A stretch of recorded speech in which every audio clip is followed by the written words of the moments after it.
Welcome to the House of Rugby, brought to you by Joe. As always, I'm joined by my little sidekick, some people call him Robin, to my Batman, Sean O'Brien, and also the rugby legend that is Will Greenwood. 55 caps, 3 Lions tours, a World Cup winner. Will, how are you?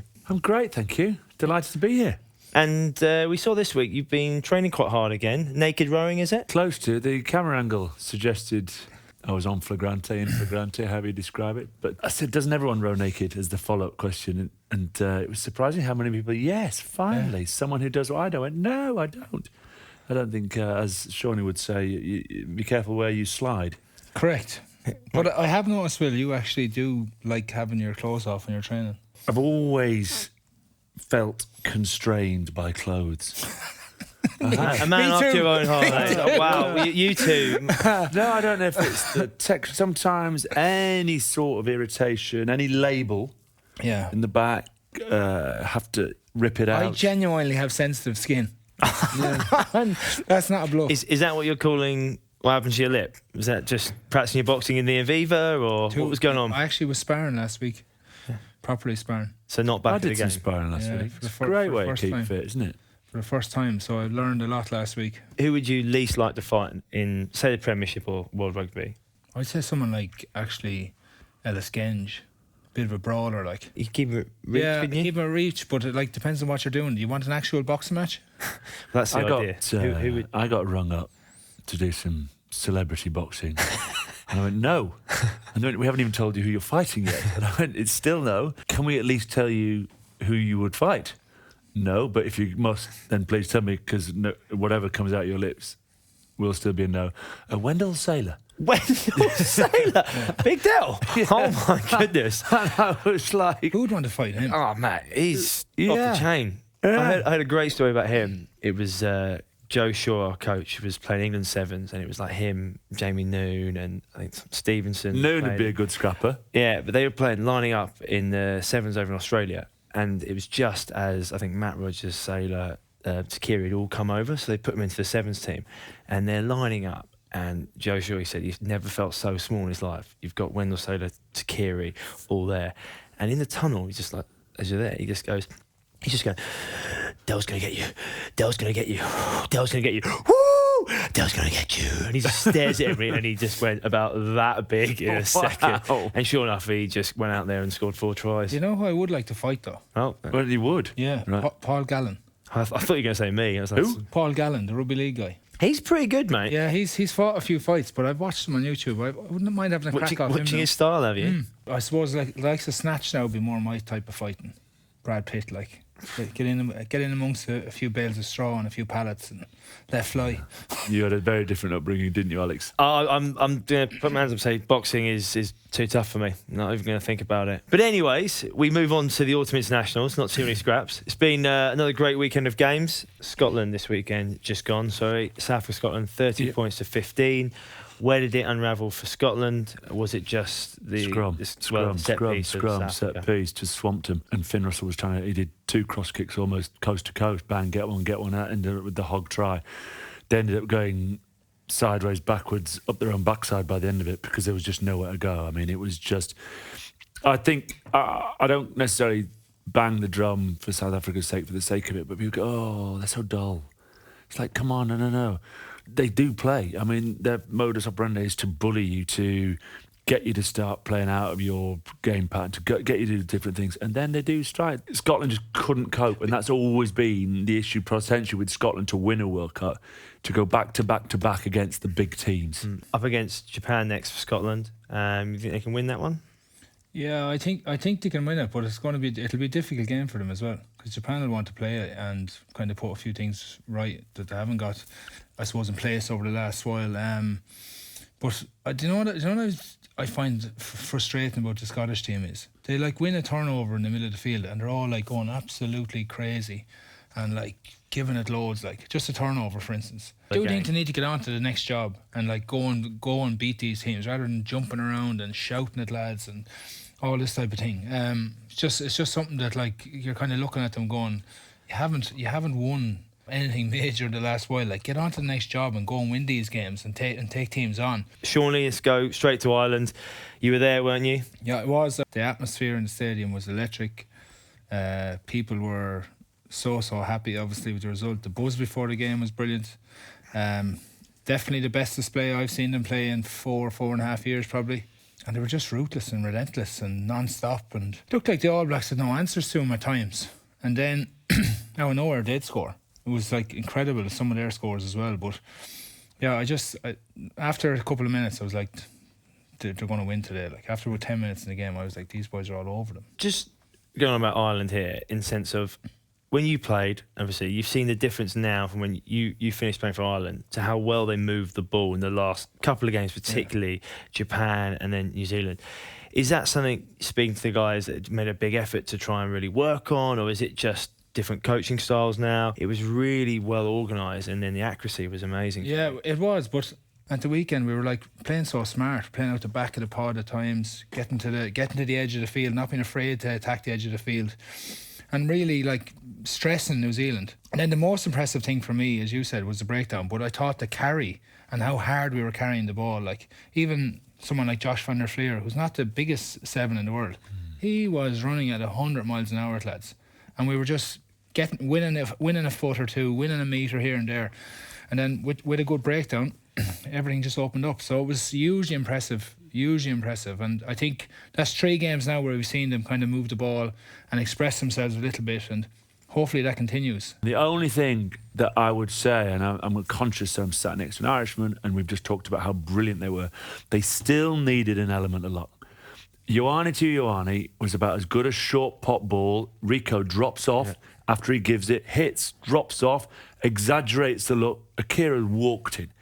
Both referee and touch judges went, show me something clear and obvious. There was nothing clear and obvious.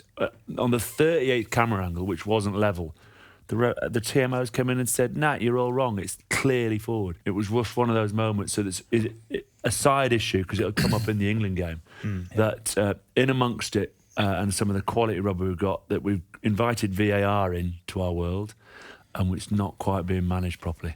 Yeah, I think a lot of people would say the games are just going on too long. We had it in the Lions, we had it again now in the autumn. It's sort of taking 2.5 hours sometimes to finish this game. But you want them to get the right decision. You want them to get the right decision, but I think, like, you don't have to be a great referee nowadays. Because you have another referee watching the game with you. So, like, it's not like, that's what I think as well. I think referees are able to make those decisions, should be able to make those decisions themselves. As you said, right, it wasn't, whether forward or not, it's a great piece of play. It's like the Reece Salmon incident at the weekend, where they're saying there's separation. Don't even have a look at that. It was an unbelievable thing that he done. It's a try.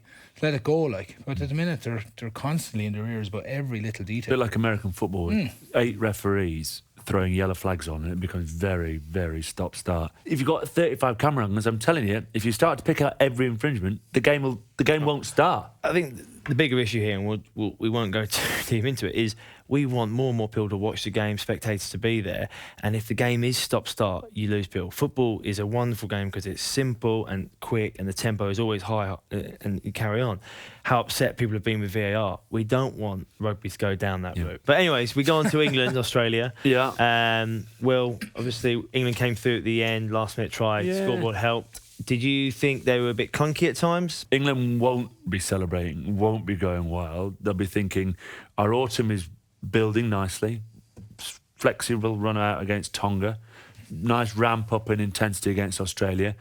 The big test is the rerun of the World Cup final, and it will be a proper test match Saturday. And we'll get on to that in a second. For you, who impressed you in the forwards for England? I think Curry was great again. I think he told you it was unbelievable. Jamie George had a wonderful game until he got hurt. He's really had a kind of a point to prove, I think, since he went back in there. And I just think, on the flip side of that, in Australia, I don't know what they're doing in their defence as well at times. They're all over the place in that element, I think. And I'd agree with you, Will. I think they're an average team at the minute without their 3 or 4 big boys involved. So South Africa coming to town for England. Last game of the Autumn Internationals for both of them. Pretty battle-hardened South Africa. It's been a long year for them. England obviously building.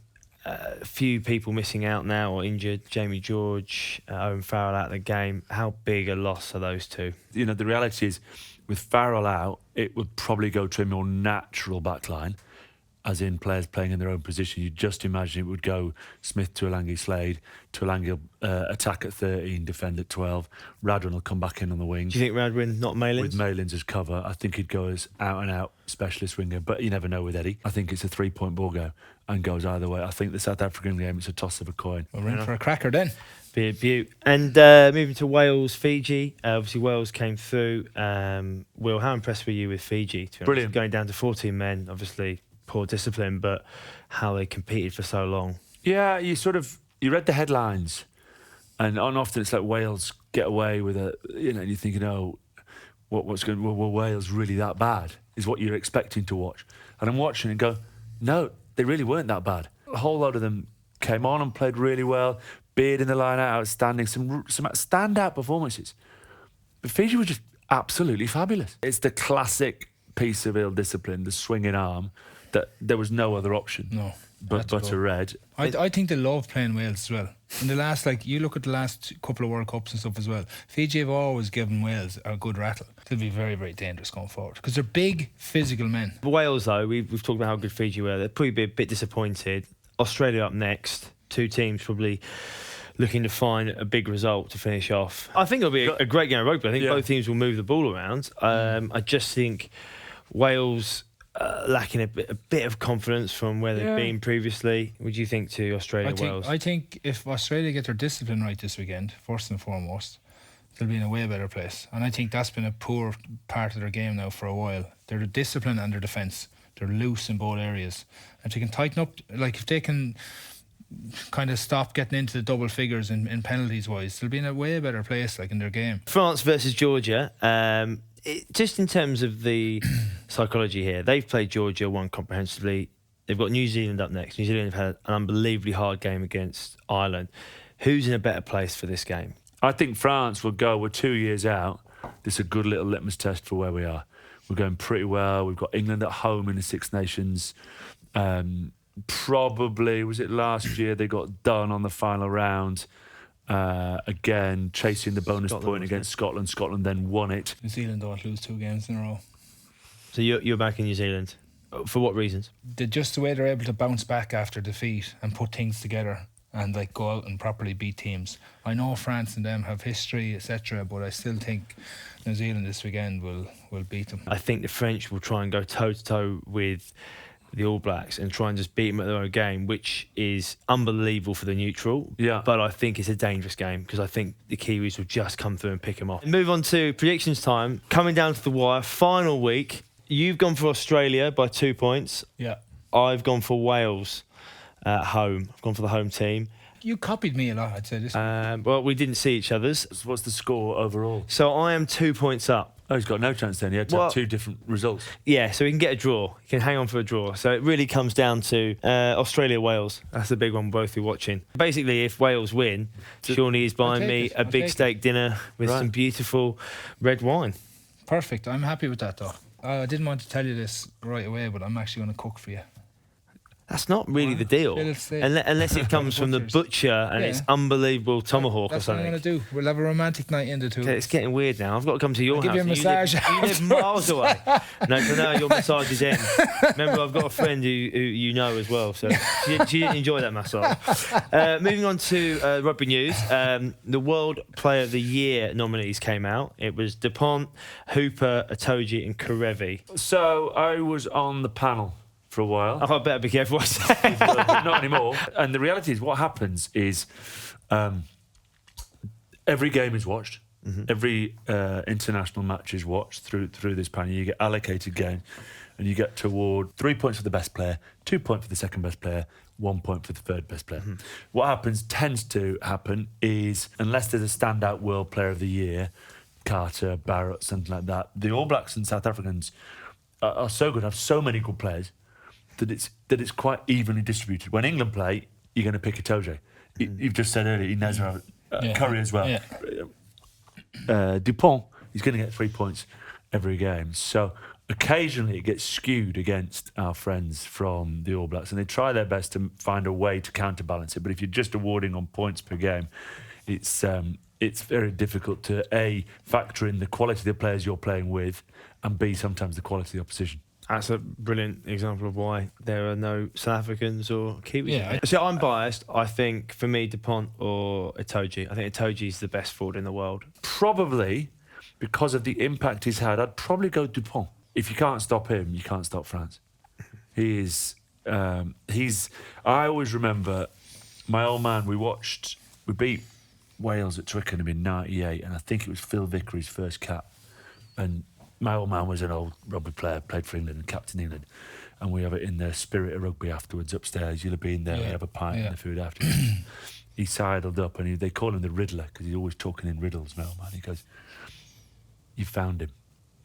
And I went, "Who've I found, Dad? Who, you found him?" And I'm like, "Dad, what are you talking about?" We found the link. Again, "Dad, can you speak English?" "The link to win the World Cup." I went, "What?" He goes, "Vickery, bang, he's your man." Because he just spotted him straight away and said, "That fella will lead you to a World Cup." And everyone assumes, and Wilkinson came later, certain eras, certain teams are just missing someone that needs to come in, and Raging Bull was him. That was my dad's opinion after one game, I get it. But I've sort of watched that and watched rugby ever since then, and like, you see players come in and out of squads and you go, who transforms a team? And I think Dupont just allows France to have all that power and aggression and frustration up front and all that ability behind, and he finds a way to link it. And for that, I think he's more than just a scrum half. And the French way is the 9 is the dominant key player. Shawnee, who's your pick of the 4? I'd probably pick Dupont as well, to be fair. He's just been outstanding for France. He's the driver behind everything to do well. He creates things out of nothing at times. Proper tough defender as well. He's had massive moments for them. In other news, Joe Biden FaceTimed the Irish team, wishing him, congratulating him for beating the All Blacks. Anyone FaceTimed you when you were involved with Ireland, or anyone famous coming to change? He's massive, by the way. Huge, yeah. He's related to the Carneys. 7th cousin, isn't he? Yeah. I don't know what 7th cousin is. They'll say the Carneys will tell you that he's his first cousin, but he's actually he's 7th or 8th. But yeah, it was pretty cool actually. The boys were saying to you must have been with Daniel. Didn't FaceTime. You had a photo with Daniel Craig, didn't you? Daniel Craig came into the changing room with us and brought in a load of champagne and stuff with us. So it was quite interesting to have a bit of a yarn with him. And then lastly, the Red Roses won again at the weekend, 17 in a row for them. Yeah. How impressive have they looked again and building towards this World Cup? Yeah, I think they're incredible. They're an incredible outfit now, but it's the work that's been done over the past few years over this side, with the Premier 15s and the infrastructure they have now within the clubs and how professional they are. But like, they're a machine now. Yeah, pre-COVID, I got invited to go and train with the Red Roses down at Bisham Abbey.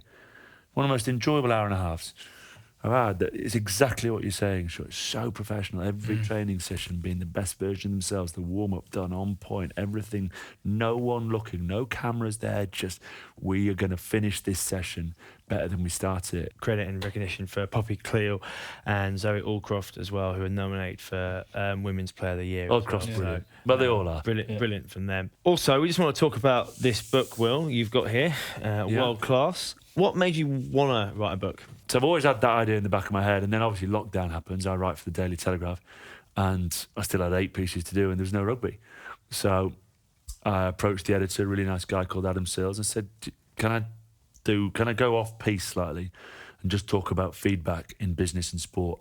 I can't remember what had happened, but something had happened in the media the week, aside from obviously COVID, that had happened in a business world, and someone had absolutely lambasted an employee, or it had happened in sport publicly.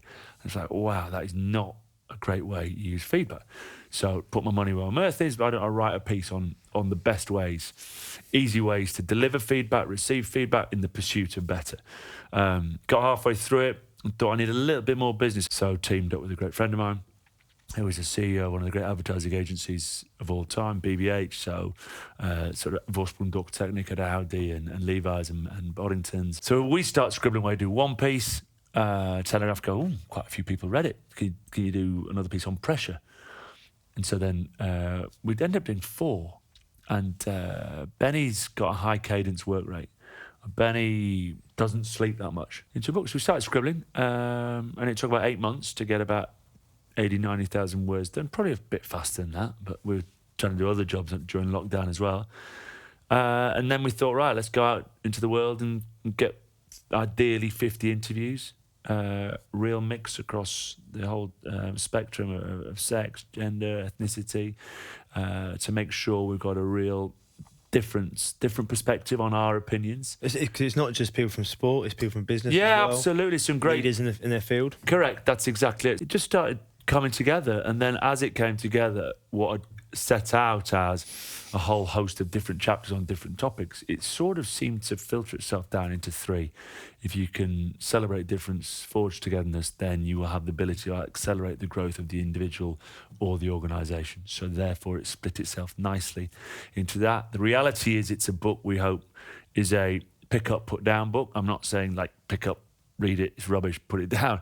I mean, keep going back to it. What you said there before, so do you see it as someone who's at work, who's a leader or a boss, and they want to improve giving feedback? So you're asking, improve giving feedback to me and Sean, and you pick it up, look at chapter 2, put some post-its in there, come back to it, get some ideas about techniques, ways to communicate. About 7,000 or 8,000 words on each of those. We've had some wonderful feedback from people who run management teams. I'm lecturing at Durham University Business School. They've read it and they thought there's a couple of ideas we'd like you to come up and talk about there. And then I had a mum who said that their 11-year-old has just read it and just couldn't stop making notes. And to me, that's just the best thing ever. It's great that you put it into an actual book now with all these different experiences and different people within it, in the world, giving their opinions, and something that you can pick up. So let's talk about the World Cup. Yeah. And what do you remember of the whole sort of build up in terms of the preparation over the years into it, and then? Yeah, I mean, it's fascinating. I'd watched Building Jerusalem, which I'd never seen. And I watched it recently, and what was fascinating about it was some of the things came flooding back, some of the stuff they were talking about, and how we built the team, and how we really became this group that really wouldn't have swapped anyone from outside the change room from anyone in. No, you can keep your lot. We'll have this lot. Offered anyone who's ever played rugby ever, that fine. But actually the games, remarkably little about the actual test match. I think what I miss is going back in the change room before, going back in the change room afterwards, the hard work, the tough sessions you do together, building that discipline and connectivity between each other. My overriding memory is actually remarkably good people achieving something that no one's done before, no one's done since. But I don't remember it for that. I just remember it for the fact that if Jono rang up this week and said there's another game, it's 3:00 Saturday, and he sent an email out, we'd all be there. And we'd all have boots on, and we might not be very good, and we might be quite old, we might get our heads kicked in, but we'd go down scrapping. And you'd think, and that's, I think, the beauty of that team. And it sounds, the quote sounds aggressive when I start out. Not one of this England team will get in that team, right? And they would go, wow, that's a bit punchy. But I go, but not one of us would get in their team. So what do you want? If you asked Itoje, would you want to swap any of us for them? He'd say, no, do one. I don't know that. Oh, rubbish. He says, this is my patch. These are my boys. This is my team. This is what we're going to do. If you can find yourself in that sort of environment, then actually, I'm not saying the result doesn't matter, but the process of building and not worrying about the scoreboard and finding a way to win and finding your own solutions to problems that don't always result in victories, and knowing that you've been beaten on occasion by a better team, happens, move on, deal with it. Wasn't there a story where someone had asked, I'm not sure who it was, but in your England team at that stage, is there anyone This is before we were any good. Yeah, and everyone said no, there's absolutely not. And I think it could have been Mike Tyndall or someone said, well, I definitely swapped Jonah Lumu for Frost and Healey. Yeah. That's been accredited to me, which Austin gets really grumpy about. It was one of those ones where I think it was said collectively as we walked out of the team meeting room, and then they just threw me under the bus for it. I think there were times, I remember Jono pushing his bolognese round his plate the night before the World Cup final. And my nickname was Shaggy. So these are the sorts of stories you do remember. Pushing, and he goes, why do we do this, Shaggy? Why? I'm thinking, Christ, if you're scared, what chance have I got? Do you know? But it was what the beauty for me that moment was like. I was feeling violently sick and think I just want to sleep forever. Come on, game, come on, game, come on. Using so much emotional energy to get to the start line. And actually, what was really comforting was, whether he meant to do it or not, what great leaders do is show a little bit of vulnerability themselves and go, don't worry, I'm feeling what you're feeling. So we reached out to our fans on socials to see if they had any questions for you. And we have AD668. Yeah. Who is the best player you've ever played with? And secondly, who is the best player you've ever played against? Johnson with Martin, it could do everything. And was a great human being. I mean, it is a great human being. So John, and the second part was played against. It's sort of attached to question one because I couldn't say him in question one, but I enjoyed playing with him and against him in Alliance when I was an uncapped player. Alan Bateman was someone who I had a huge amount of respect for. I only played against him a couple of times. He could do it all. Could absolutely do it all. So we have a question from Freddie Montgomery Allsop. What was your favourite ever try that you scored? Favourite ever try? If you're an international, probably your first. Wales, 98. Probably Durham University.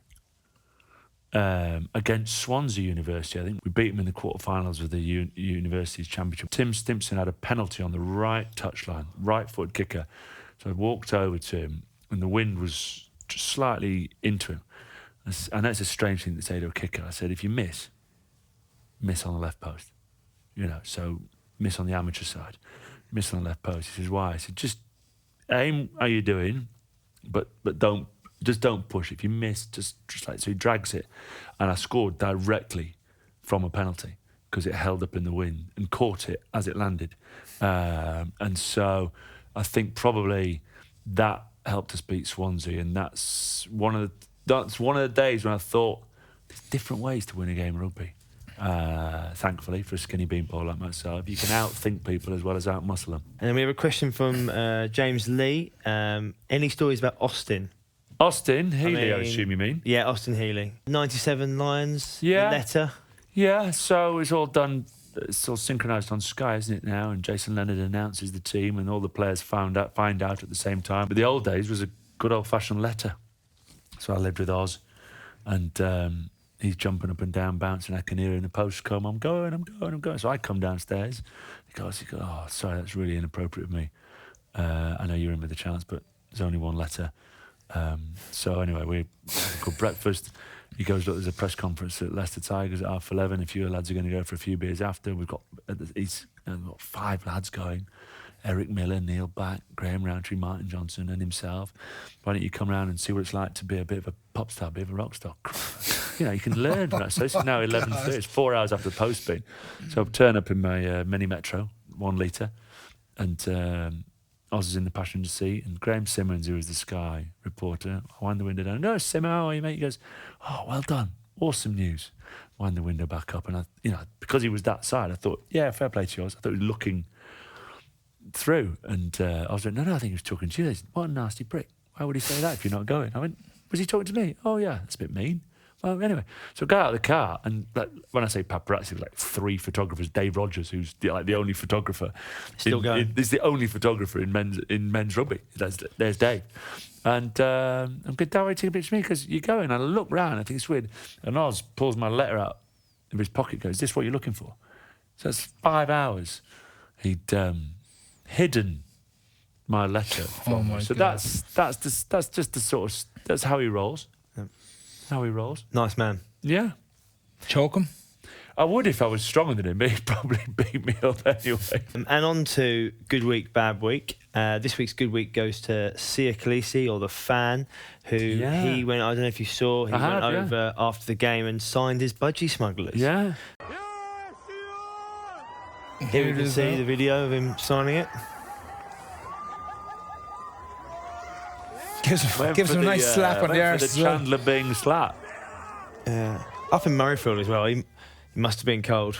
Mild winter. Yeah, fair enough. So, Shawnee, who gets the bad week this week for This week on Bad Week, we are going to give it to the poor fan who took on Xavier Rush in a kebab shop. And it did not end well for him. Oh. He absolutely destroys him. Hey, you could have killed him. And I love the way he just gets straight back to his kebab, eh? And Shawnee, who's getting your sin bin this week? Dane Coles is getting the sin bin this week for his little chat to Johnny Sexton and calling him a see you next week. The two of them had the two of them had a little bit of a scrap the minute they actually came on. So he was going around. He looked like he was pretty agitated and aggressive when he came on the field. And I think the very first breakdown he went into, him and Johnny had a little bit of a scuffle on the ground, and then that was the start of that. So didn't do him any good though, because we still got the W. Yeah, and you've sobered up, haven't you? I have. After your scrap and your drink. Well done. I had a great weekend. That's all that matters. Well, Will, thanks so much for joining us. It's been great to go through your book, World Class, How to Lead, Learn and Grow Like a Champion. Yeah. You're a happy man now, I hope. Thank you, boss. Shawnee, sidekick, Robin, great to see you. Well, this has been the House of Rugby, brought to you by Joe.